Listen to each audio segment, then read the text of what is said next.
Greetings and welcome to the Huntington Bancshares second quarter 2026 earnings call. At this time, all participants are in a listen-only mode. A question-and-answer session will follow the formal presentation. If anyone should require operator assistance during the conference, please press star zero on your telephone keypad. As a reminder, this conference is being recorded. I would now like to turn the conference over to your host, Eric Wasserstrom. Thank you, operator. Good morning and welcome everyone to our second quarter call. Our presenters today are Steve Steinour, Chairman, President, and CEO, Brant Standridge, President of Consumer and Regional Banking, and Zach Wasserman, Chief Financial Officer. Brendan Lawler, Chief Credit Officer, will join us for Q&A. Earnings documents, which include our forward-looking statements, disclaimer, and non-GAAP information, and copies of the slides we will be reviewing today, are available on the Investor Relations section of our website, which is www.ir.huntington.com. As a reminder, this call is being recorded and a replay will be available starting about 1 hour after the close of the call. With that, let me now turn it over to Steve. Thanks, Eric. Good morning and thank you for joining us. Starting on slide 3, we delivered an exceptional quarter marked by strong organic growth, expanding revenue and profitability, and the successful completion of the Cadence systems conversion. We achieved these results while continuing to invest in our businesses, technology, and support areas. These accomplishments reflect exceptional preparation, coordination, and execution from thousands of colleagues. And I want to thank our colleagues for their tremendous work. They managed a complex conversion while continuing to serve customers, generate growth, and deliver another strong quarter. The operating environment remains constructive. Visibility on economic trends has improved since last quarter. Customer activity remains steady across our footprint, and commercial demand is broad-based. Our clients continue to take a long-term approach to investment decisions. Huntington is now at an inflection point. Our core businesses are performing at a high level, our conversions are complete, and we are positioned to capture the benefits of our investments as well as the recent partnerships and expanded footprint. We continue to view Texas and the South as a springboard to significant future growth now and for the long term. We have a terrific team of new leaders and colleagues who are excited about the opportunities ahead and are already delivering additional revenue. We are laser focused on the continuing integration of our colleagues and working together as one team on behalf of our customers and shareholders. All of these efforts create a clear path toward accelerating organic growth in revenue, earnings, and increasing tangible book value in the years ahead. There are 4 key messages I'd like to leave you with. First, we have strategically repositioned our company with substantial operating scale across regions and capabilities, creating multiple growth engines for the long term. Second, we are laser focused on generating organic growth and are well positioned to expand across the franchise. Third, we are delivering on our commitments on partner costs and revenue synergies. And fourth, our execution is powering robust long-term value creation. We are growing revenue and earnings, expanding ROTCE, increasing tangible book value, and generating capital that allows us to invest in the franchise while increasing shareholder value. On slide 4, our strategy continues to produce leading results reflecting the strength of our core franchise, contributions from our investments and partnerships, and benefits of disciplined execution across the company. The outcomes reinforce our confidence in achieving our 27 ROTCE target of 18 to 19%. Turning to slide 5, the core franchise continues to perform at a very high level. Since 2024, we've delivered peer-leading organic loan and deposit growth while completing 2 bank combinations and conversions, as well as making substantial progress on the integration work that is expanding our earnings power and long-term growth opportunities. Turning to slide 6, our culture remains one of the most important competitive advantages and has been acknowledged through the numerous awards that we've won. While driving the integrations of Veritex and Cadence, we've received several new awards, including the United States Best Digital Bank for Consumers by Euromoney, J.D. Power Best Mobile Banking App and Website Experience for Customer Satisfaction, Forbes is the Best Place to Work, and 15 Coalition Greenwich Best Bank Awards, including number 1 for overall satisfaction, number 1 for ease of doing business with, and number 1 for trust. I am very proud of what our colleagues have delivered for our customers and shareholders. With that, I'll now hand it over to Brant to discuss the successful Cadence conversion, which he has led, and the many opportunities ahead as we continue realizing the benefits of the partnerships. Brant, thank you for your outstanding leadership, and thank you to our colleagues across Huntington and Cadence. Your dedication, teamwork, and focus on serving customers continues to be outstanding. Thank you, Steve. Turning to slide 7.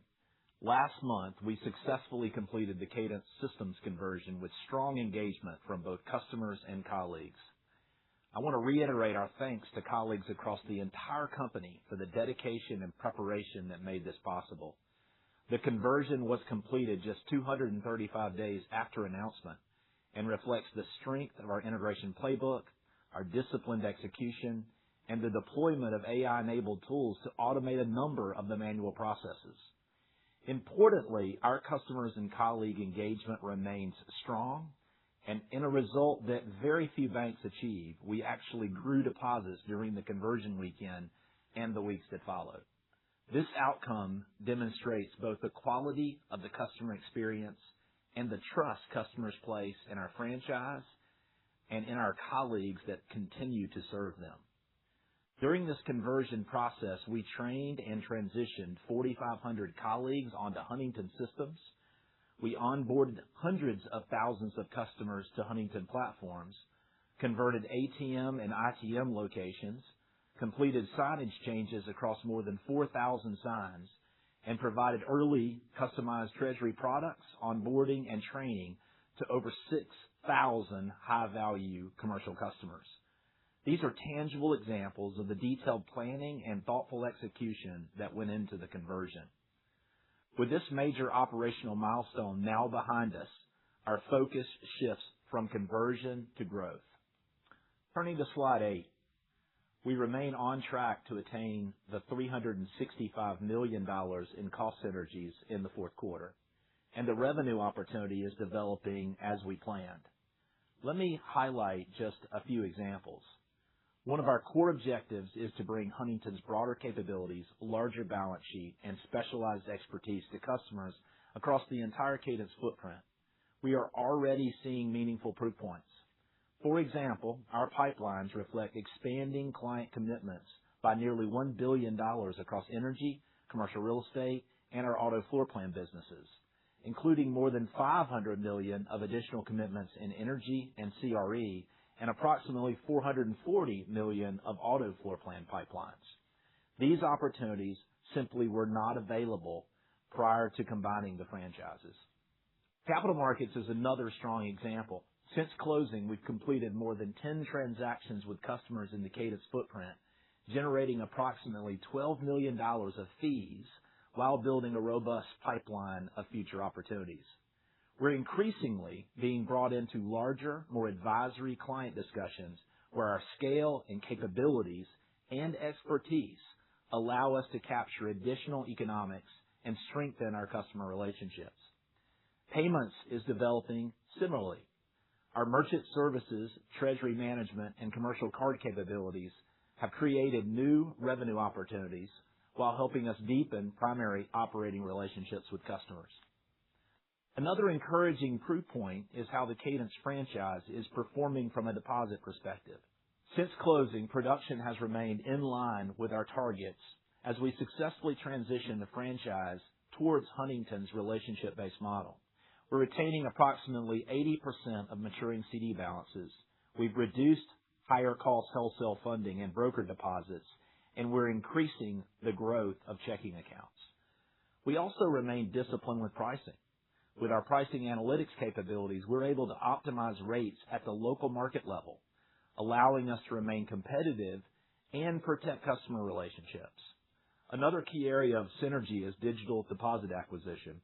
Since February, new checking household acquisition across the Cadence footprint has almost doubled, from approximately 3,100 households per month to 5,900 households per month.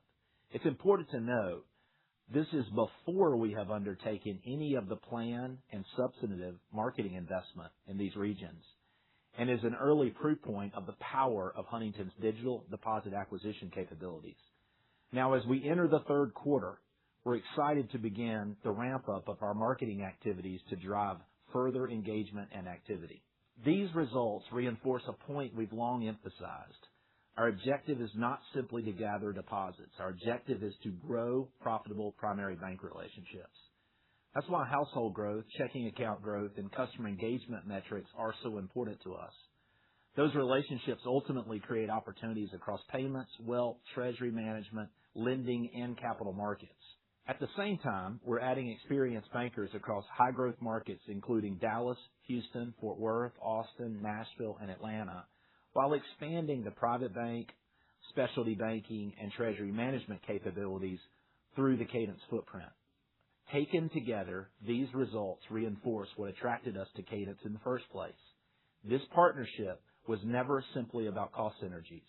It was about a springboard for growth across Texas and the South.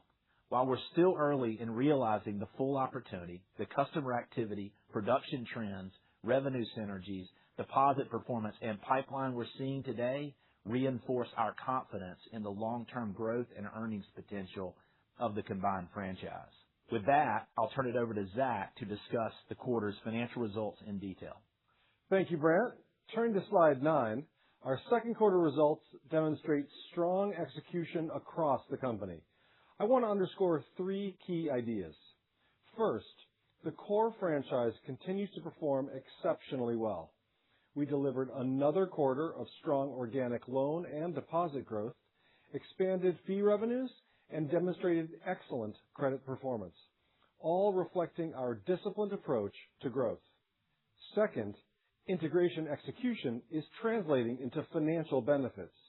With Veritex cost saves achieved, Cadence cost synergies on track, and revenue synergies building as expected. Third, we continue to make meaningful progress toward our financial targets. Adjusted PPNR increased 12% quarter-over-quarter, net interest income increased 8.5%, value-added fee revenues increased 15%, and we generated 210 basis points of positive operating leverage on a trailing 12-month basis. As we move through the back half of the year, we expect the fourth quarter to provide a clear view of the earnings power of the combined organization, supported by continued growth, expense discipline, and synergy realization. Slide 10 demonstrates why we have such strong conviction in this outlook. Our results underscore our tremendous revenue momentum. Growth continues to be driven by 3 factors. First, organic loan growth remains strong and broad-based across the franchise. Second, deposit growth continues to outpace loan growth, providing ample core funding to support future expansion. Third, our investments in value-added fee services continue to produce strong returns. Payments, wealth management, and capital markets each generated excellent growth that we expect to continue for many years to come as we sustain our investment in these capabilities. This revenue growth, combined with our focus on generating operating efficiencies, is driving high PPNR growth. These elements form the core of our value creation flywheel. Our differentiated model generates peer-leading revenue growth. That increasing revenue, coupled with sustained reengineering of our baseline operating expenses, enables us to maintain a high growth rate of investment back into the business. These ongoing investments create sustainable and increasing competitive differentiation. This creates a virtuous cycle, enabling us to continue to deliver high revenue growth, superior profitability, and generate substantial capital returns to our shareholders. Let me now walk through the drivers of the quarter's results. Turning to slide 11. Broad-based loan growth continued in the quarter. Average loans increased $15 billion, or 8.6%, sequentially into the second quarter. Normalizing for the day count effect of the Cadence balance sheet in the first quarter, average loans increased $2.2 billion, or 1.2%, an outstanding level of continued organic expansion. This growth was led by commercial and industrial categories, with significant contributions from corporate and specialty. We drove particularly strong activity from the financial institutions group, industrials, diversified businesses, corporate mortgage finance, and Native American financial services, with additional contributions from asset finance and middle market C&I. Commercial real estate balances modestly declined during the quarter as planned, and auto production was lower. Turning to slide 12. Q2 was another quarter of robust deposit growth as we core fund our balance sheet. Average deposits increased $18.8 billion, or 9.2%, sequentially into the second quarter. Normalizing for cadence day count in Q1, deposits grew organically $4 billion, or 1.8% sequentially, outpacing loan growth. Importantly, the growth continues to be driven by customer acquisition and deepening of primary bank relationships, which supports solid core funding. Primary banking relationships increased across each of our customer segments, with consumer PBRs growing 4%, business banking PBRs growing 5%, and commercial PBRs growing 8% year over year. Deposit costs increased 6 basis points during the quarter, including approximately 1 basis point from the full quarter impact of cadence and 5 basis points from the legacy Huntington franchise.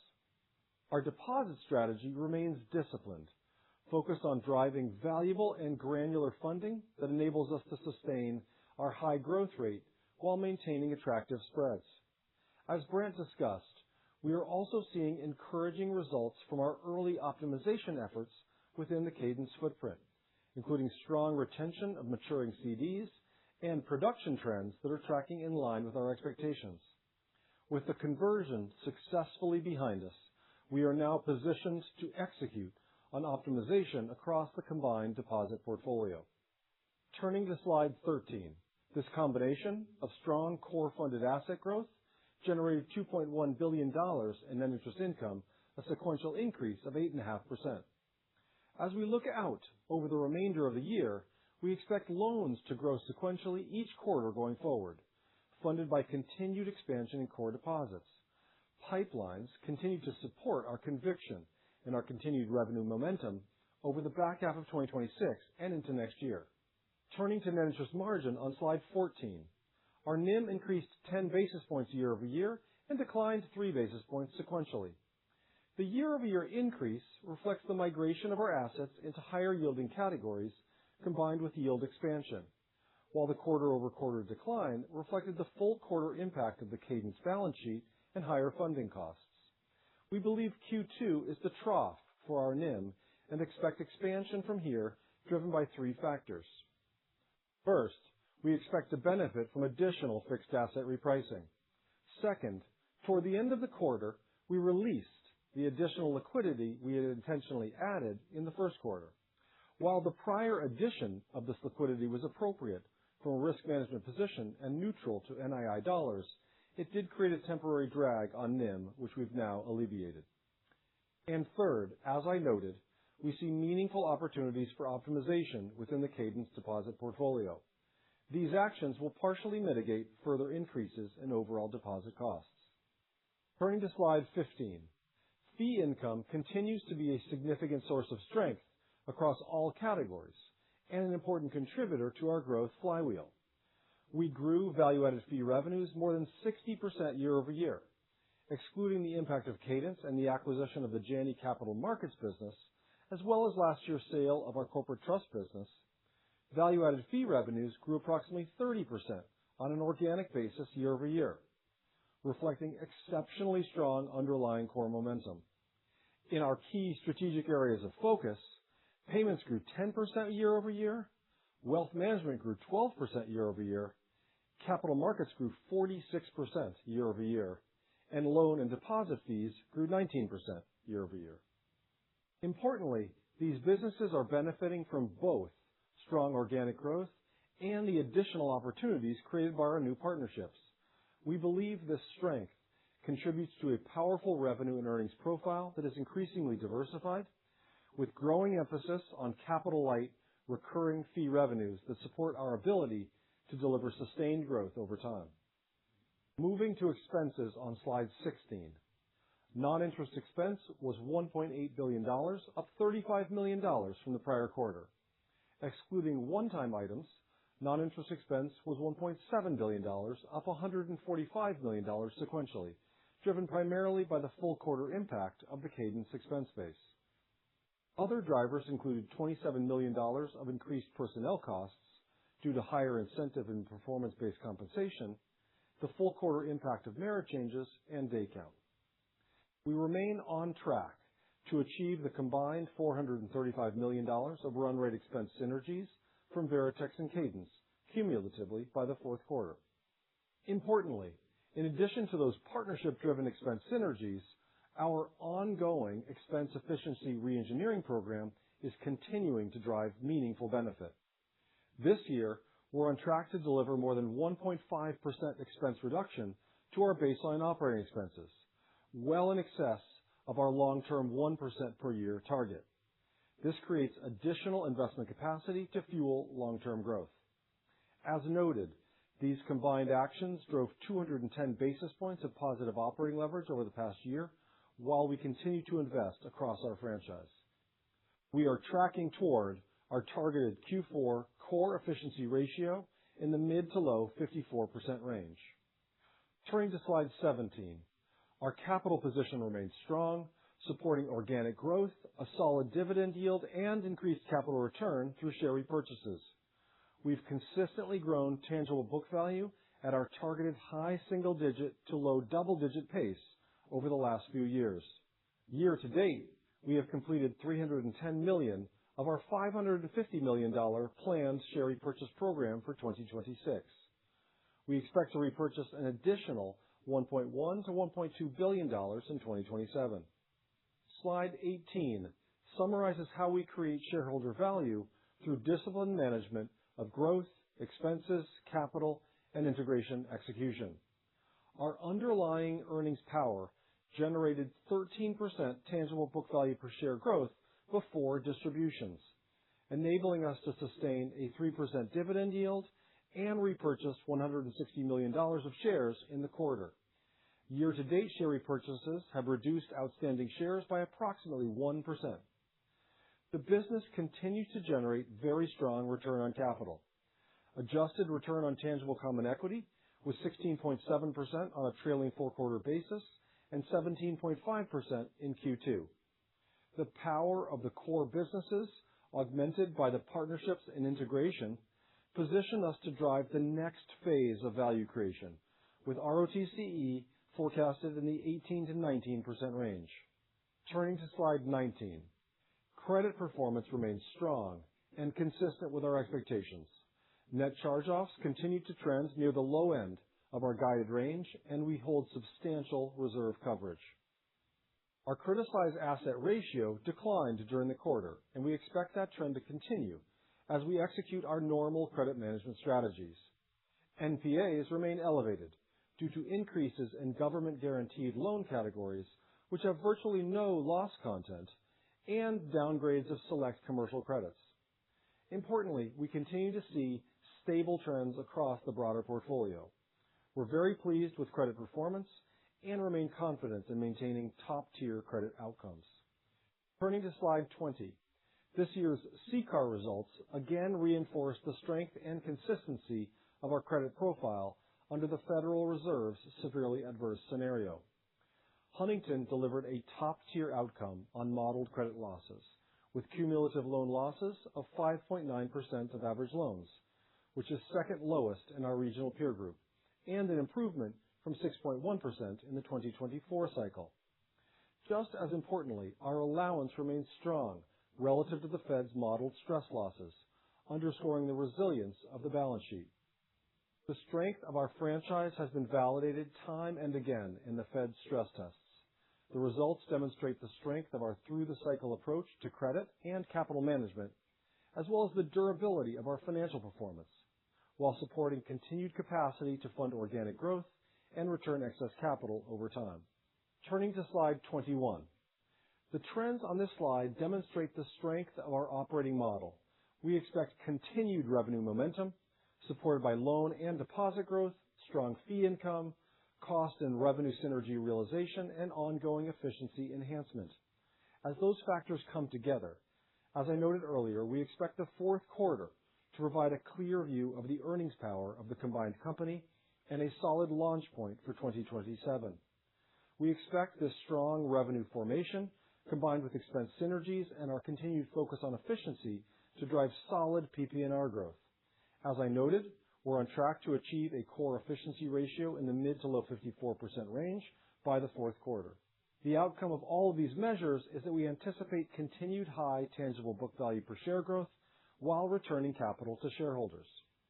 Turning to slide 22. Over the last year, we've transformed the franchise and successfully entered new markets, building scale in regions that will support strong secular growth opportunities for many years to come. This positions us to drive significant value creation over short and longer-term horizons. We continue to march toward the expectations we've set for 2027. These include EPS growth of approximately 30% from the 2025 level, driven by a combination of strong organic growth, expanding fee income, and increasing revenue synergy realization. Similarly, continued operating leverage, expense discipline, and full synergy capture support further profitability improvement and our expected progression to the 18 to 19% ROTCE. Combined with ongoing tangible book value per share growth and meaningful share repurchases, we believe these factors create a clear line of sight to our 2027 earnings objective of $1.90 to $1.93 per share. Turning to slide 23 for our full-year outlook. As we look at the balance of 2026, the key message is that we expect continued momentum and progress toward our 2026 and 2027 goals. We continue to manage dynamically and have multiple growth levers to achieve our objectives. Looking at net interest income, we expect continued NII expansion driven by high-quality loan growth and core deposit funding, with some incremental pressure on funding costs.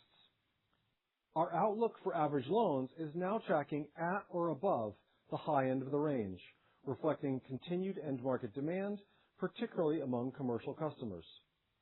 We also expect continued strong deposit growth to core fund this expansion, driven by growth in our primary bank relationships.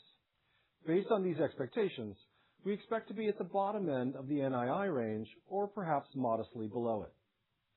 Turning to non-interest income, performance across payments, wealth, and capital markets remains very strong. Based on year-to-date performance and pipeline activity, we continue to view the business as tracking to the high end of or potentially above our guidance range. These expectations support our revenue growth outlook, and we're tracking toward the overall level of revenue growth embedded in our full-year guidance, while maintaining our discipline around pricing, credit, and capital allocation.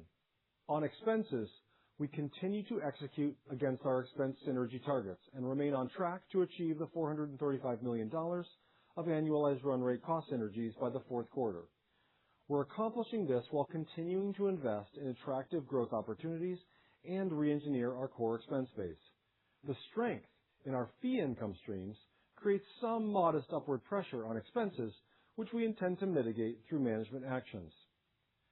Credit performance remains excellent, and we now expect net charge-offs to be in the lower half of our 25 to 35 basis point charge-off range. Our tax rate will also likely come in a bit better than our current full-year outlook, given the strong performance in the first half of the year. And we expect to repurchase at least $550 million of stock in total this year. The key takeaway here is that the fundamental drivers of our earnings outlook remain intact, and we're excited about the trajectory of our business as we enter the second half of the year and look forward into 2027. Turning to slide 24. Our operating model continues to perform, generating strong revenue, earnings, tangible book value per share growth, and strong ROTCE. This supports the investments we make in our capabilities, which enable our long-term competitive vibrancy and the substantial value we create for shareholders. With that, we'll conclude our prepared remarks and move to Q&A. Thank you, Zach. We will now take questions.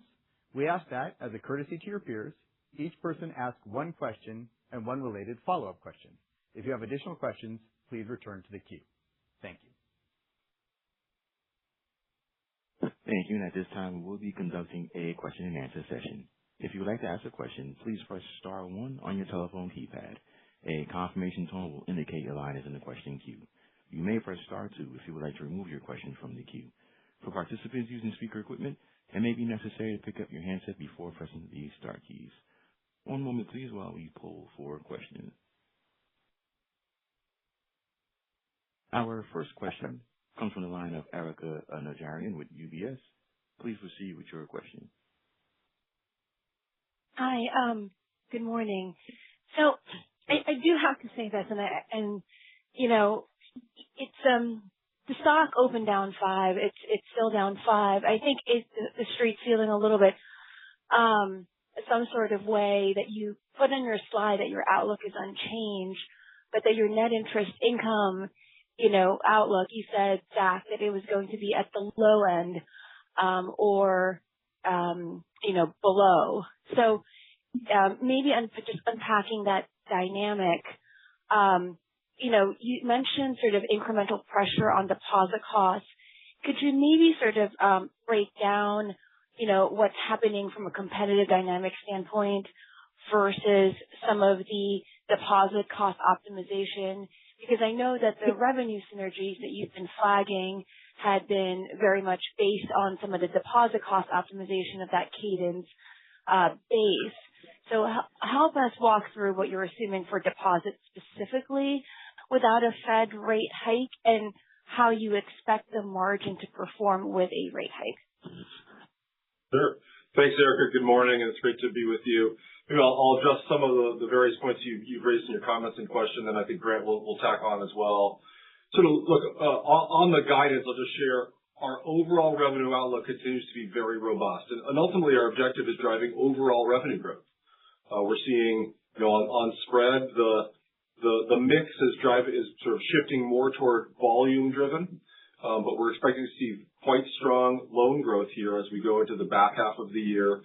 Remember that the second half of the year is typically our strongest sequential period in terms of loan growth, and we're seeing quite a bit of strong pipelines and indication that we'll see solid loan growth. I do expect to see NIMs also expand into the third and fourth quarter, driven by the factors we discussed, and so that'll help us to drive a very strong spread revenue growth. The other thing that's balancing that, importantly, is continued outperformance on fees. We continue to see fees grow even stronger than our expectation. And just as I noted that we might be at the lower end or potentially just a touch below on the NII, we expect to be at the higher end or above on fees. And we think the net of those things will continue to allow us to track toward that approximately 37% overall revenue growth this year.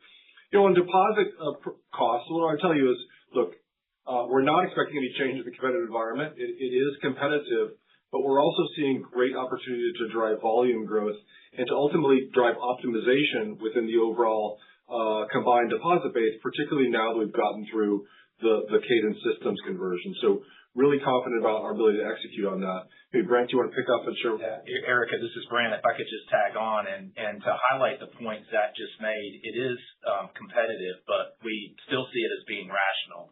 And as you know, and we've discussed in the past, we look at pricing across 56 different rate regions in our new expanded footprint, and we have a very granular view of it. And we're still seeing similar pricing to what we saw in the first quarter. And we're still seeing the Midwest be the most competitive market we're in. And obviously, the Carolinas, the Southeast, and Texas would slightly trail that. And as Zach described, we have a number of levers that give us confidence going forward. First of all, our focus has been and still is on consumer and business primary bank acquisition. And we're seeing acquisition rates that are exceeding our expectations. In fact, with the addition of the Cadence footprint, checking household acquisition is actually up 31% year over year. And just as a point of context, 50% of our deposits are consumer, 50% of our deposits are business. And so when you look at the opportunities in both, I'll just start with the business side. And one of the areas that gives us a lot of leverage into the future is the national commercial deposit verticals that have been created and expanded. In fact, if you just look at our mortgage servicing vertical that we stood up a little over a year ago, that group added $1.7 billion in deposits just this past quarter. So that is one example. On the consumer side, we're seeing production expectations in the Cadence footprint be above our expectations. In fact, digital acquisition and the new footprint is up 60% just since since January. And then when you talk about the cost component, we are seeing the mix change that we had anticipated. You referenced revenue synergies, and one of the components of the revenue synergies was the mix change. We are seeing now our concentration of liquid deposits, savings checking, MMA, now be 80% of our volume versus 40. And then not to forget about this, but we have been investing in the Carolinas. We opened 2 branches this time last year. We've opened 8 since the beginning of this year. And those branches have generated over $300 million in new deposits and frankly are about double the expectations that we had originally set for those. And lastly, I mentioned Colorado, and we've also invested specifically in Chicago. And those markets on a combined basis, just over the course of the last year, have generated over $800 million in growth. So we do look at pricing on a very granular basis. And then as it relates to our ability to respond to either a rising rate environment or a falling rate environment, this data that we have around the front book and the back book really gives us the ability to be nimble no matter what that environment would be. Erica, this is Steve. I'll just come on top of the responses from Zach and Brant for a minute. You know, we've got a possible or more likely rising rate environment. We chose to front end load a bit, and we've got rising expectations, as you heard from Zach. Second half loan generation is typically much better than first half, and fourth quarter is our best quarter typically. So we're getting ahead of it, and that's a conscious decision. And very, very pleased to have the conversion behind us because now we can focus on running the core with the benefit of the core of the entire franchise. Got it. Thank you for all of that. And my follow-up question is, you know, and I have to ask it this way, given that there are not many stocks that I cover that are less than 10 times next year's earnings. So the jumping off point to the $1.90 and $1.93 really matters. So Zach, you know, you mentioned higher PPNR at 4Q26 on slide 21. The street on an operating basis is at $1.34 billion. Is the street in the right place? You know, I mean, granted, there's puts and takes in terms of maybe a little adjustment to NII.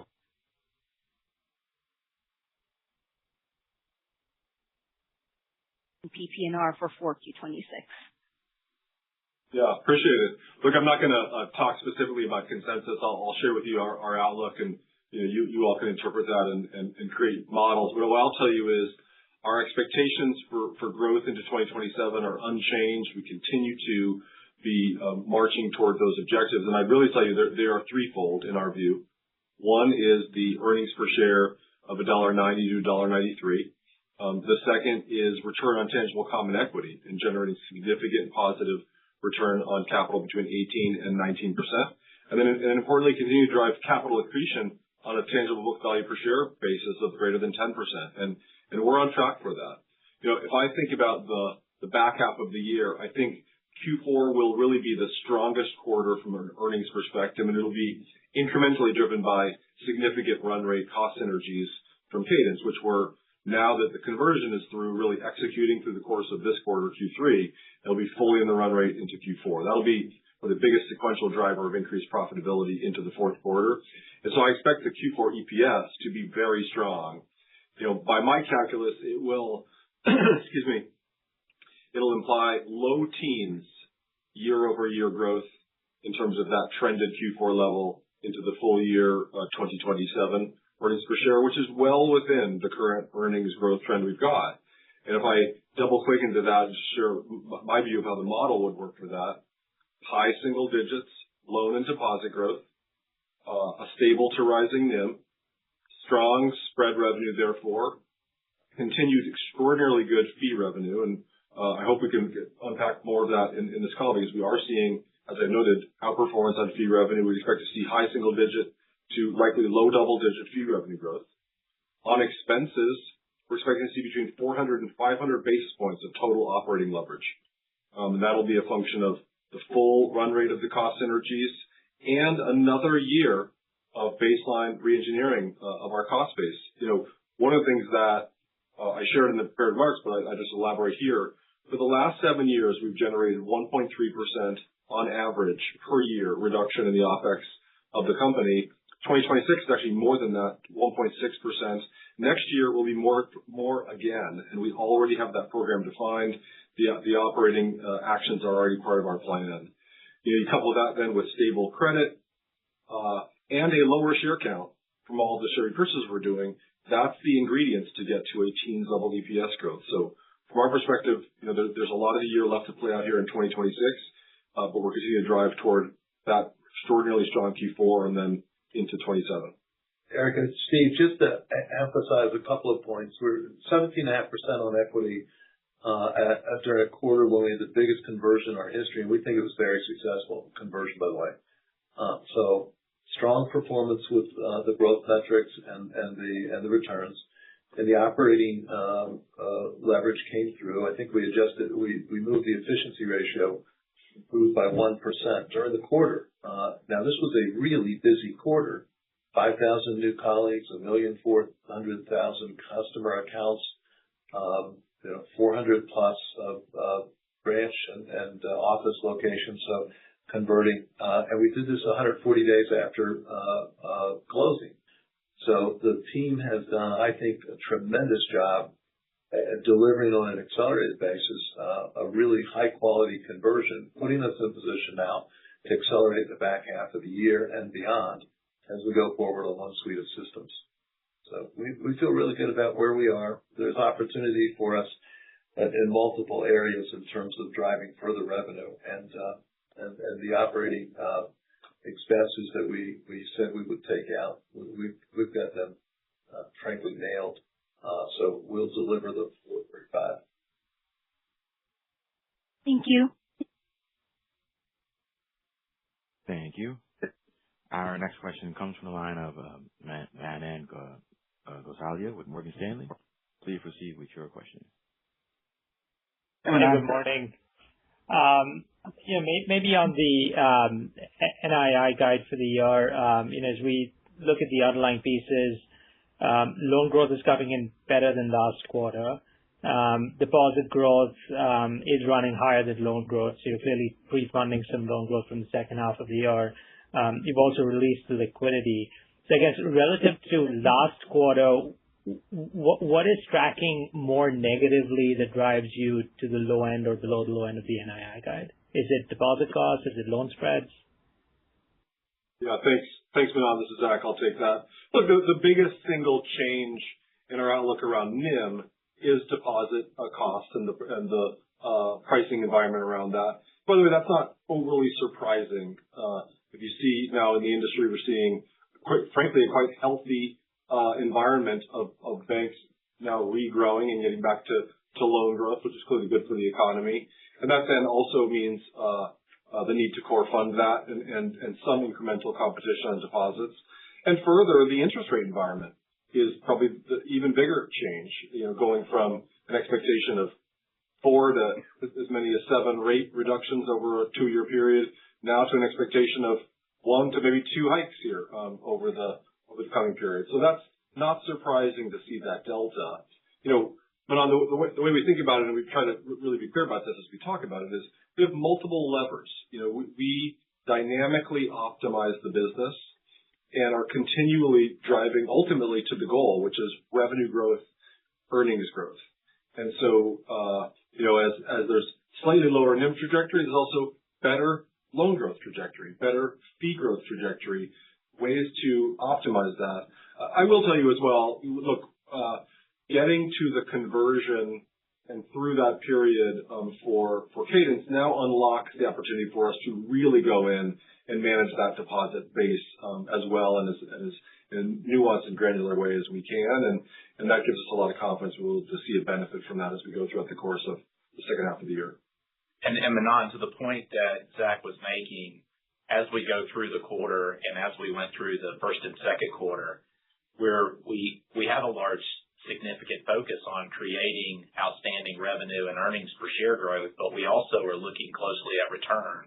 And we're doing that at the individual deposit level and at the individual asset class level. And one example of a place that we've seen a lot of spread compression is in the auto business. And so as a result of that, we pulled down auto volumes in the first and second quarter because they didn't meet our return threshold. So it really, as Zach pointed out, not only can we optimize across a number of revenue and expense opportunities, but we are also optimizing from a return perspective just based on what we're seeing in competition on either the asset or deposit side. Got it.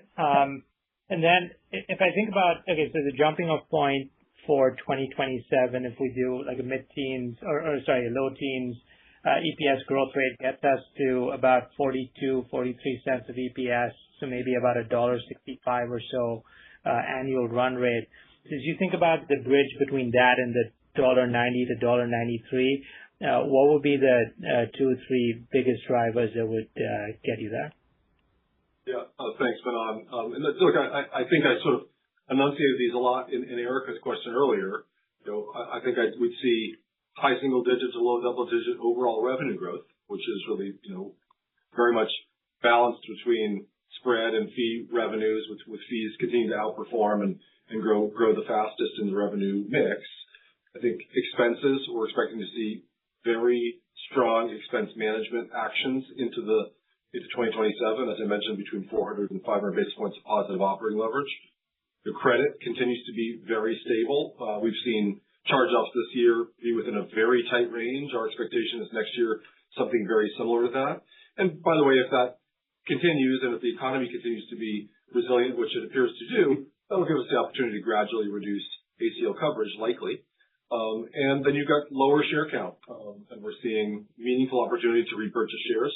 If we see that the stock at this point is extraordinarily undervalued and are therefore leaning into share repurchases, and you'll see the benefit of that coming through into lower share count. So those are the kind of building blocks to get you to that.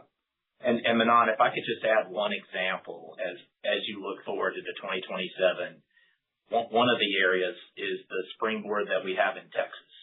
It's one of the fastest growing economies, as you know, in the world. There's a lot of folks investing there, a lot of organizations investing there, but we're not only investing, but we have scale. 12 months ago, we were not in the top 400 banks in Texas. Today, we're top 8. We had no presence in Dallas and Houston. Today, we're top 5. We had no branches. Today, we have 140. We had only a handful of colleagues revenue producing there. Now we have 955. And we had just less than $5 billion in loans. Now we have $31 billion and $26 billion in deposits. And so it's a dynamic growing market that we have this massive springboard. And we're not only investing, but we have scale and, frankly, a model that combines national expertise with local that's appreciated by the market. Got it. Thank you. Thank you. Our next question comes from the line of Jon Arfstrom with RBC Capital Markets. Please proceed with your question. Hey, thanks. Good morning. Hey, other side of this on the fee income guide, can you talk a little bit more about your confidence in the higher end of that or above and what's driving it? Just kind of what's the other side of the revenue guide? Sure. Thanks, John. This is Zach. I'll take that. Look, on fees, we continue to be really, really pleased with how the business is performing. I'll reiterate a couple statistics. In the first quarter, organically, year-over-year growth was 18%. This quarter accelerated to 30% organic growth. Over the medium term, as we do long-range planning, we typically plan for high single digits to low double digits. But frankly, in the near term, I'm expecting very sustainable double-digit growth now for quite some period of time based on what's happening. And really underlying that, the reason why we're seeing that is really several things. One is significant investment over time that we've put into each of our core fee businesses. Payments, we've been building out very significant treasury management, commercial payments, merchant acquiring, and a lot of new innovative payment products. And so we're seeing, particularly given the growth we're seeing in our commercial banking business generally, lots of opportunity then to penetrate payments opportunities. I will tell you that as we think of the Cadence revenue synergy, that's going to be one of the biggest building blocks over time for what we see there. The second is wealth. And we've been building out the wealth teams very robustly in a lot of individual markets throughout the country, and also really working to better knit together wealth with our core banking business. And what that's driving is just what we talked about in a number of our investor days, which is penetration of the customer base. We almost doubled the percentage of our customers who are using wealth services over the last several years, and we continually generate household growth in the very high single digits to low double digits over a number of quarters now, which drives AUM growth as well into that double digit level. So that's a very sustainable growth rate at that level. And then cap markets, I will tell you, we are incredibly proud and thankful for the work of the capital markets team, because they've been just doing exceptionally well. And really what that does is it rides on the commercial banking activity that we've got. All of our capital markets businesses are really keyed toward supporting our commercial banking activity. And so as that is robust, that's the fundamental underpinning of that. We've also been building out new capabilities. The team at this time last year was not doing anywhere near as much loan syndication, for example, as they're doing now, which is a major driver of revenue growth amongst many others. Over time, I will note that we've shown the ability in cap markets to really effectively add bolt-on M&A as well. And the Capstone and the TM Janney teams are just doing phenomenal to add to ultimately that organic growth rate. So we see all of these as really the sustainable ingredients to grow fees as a percent of revenue and to help us to outperform not only this year, but into next as well. John, as we come into this second half, pipelines look really good as well. So, we've had a very busy quarter with the conversion related activities, delivering the results that are published today.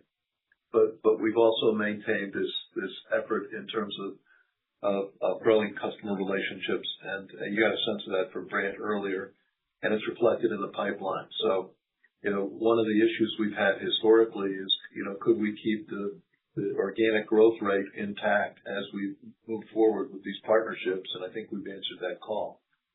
We're looking forward to the second half.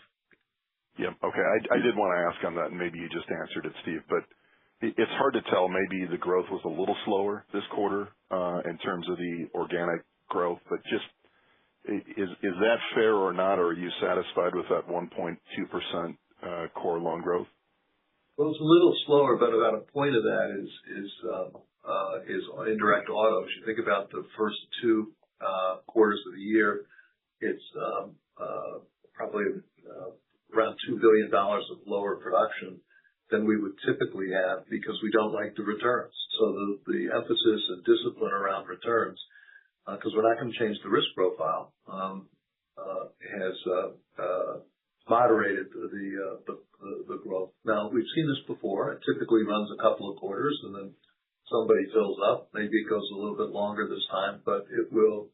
This is a business that will revert to the norm, and we'll be back to historical production in the foreseeable future in that category. The rest of it's performing reasonably well. We had a fair amount of runoff, a little more than we expected. We've talked before in the earnings call that we wanted to see some balancing of our commercial real estate between 10 and 11% of total, and our construction commitments reduced a bit. That is happening faster than we expected. So we have those two small headwinds that are restraining the overall net, but both of those are temporary, and like where this positions us on both the risk and return perspective over time. Yeah. Okay. All right. Thanks, guys. Thank you. Our next question comes from the line of John Pancari with Evercore ISI. Please proceed with your question. Hey, John.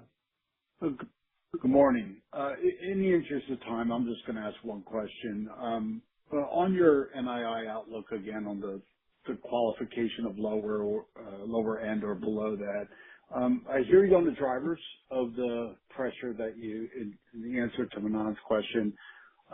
Could you maybe talk about your confidence in this updated NII guide, and that it will not be negatively revised again? What gives you that confidence? Is it the fact that, I know Steve, you noted that some of the loan growth was pre-funded. Is it that factor? When it comes to deposit pricing competition, I know the industry is certainly seeing some, intensifying pressure there.